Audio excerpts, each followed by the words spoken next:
बारामतीमधल्या पराभवानंतर सुनेत्रा पवारांची संसदेमध्ये backdoor entry. राज्यसभेसाठी शिक्कामोर्तब। थोड्याच वेळात सुनेत्रा पवार उमेदवारी अर्ज दाखल करणार।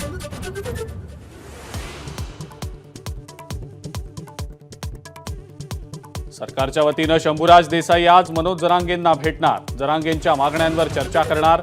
चर्चेला तयार, पण अंमलबजावणीला 12 महिने का लागतात? जरांगेंचा सवाल।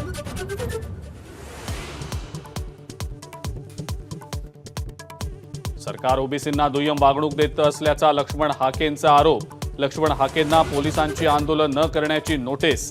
अंबडमधल्या बैठकीमध्ये भूमिका घेणार।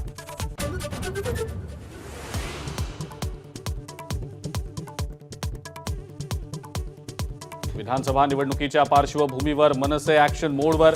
मुंबईमध्ये राज ठाकरेंची पदाधिकाऱ्यांसोबत बैठक। विधानसभा स्वबळावर की महायुतीसोबत, यावर खलबतं।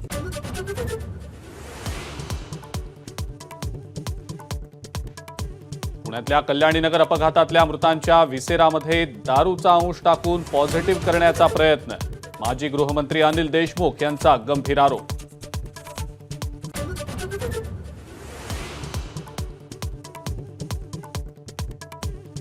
सरसंघचालक स्वतः तरी मणिपूरला गेले का?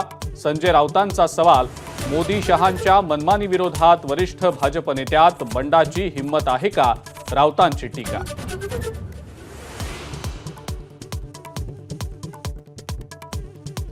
पराभवाने खचून जात आत्महत्या करू नका। 3 कार्यकर्त्यांच्या आत्महत्येनंतर पंकजा मुंडेंचं हात जोडून आवाहन।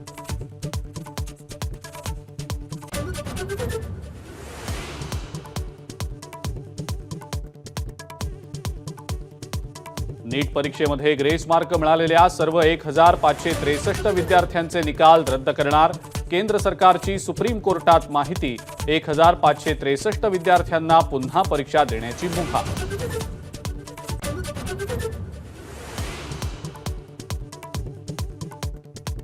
वाढत्या आगीच्या घटनांमुळे डोंबिवली एमआयडीसीतील 42 केमिकल कंपन्या बंद करण्याचे आदेश। राज्य प्रदूषण नियंत्रण महामंडळाकडून सूचना।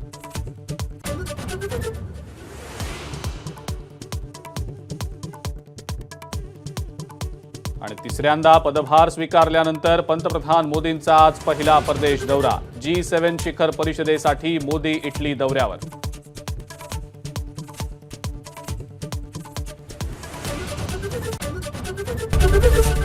एबीपी माझा, उघडा डोळे बघा नीट।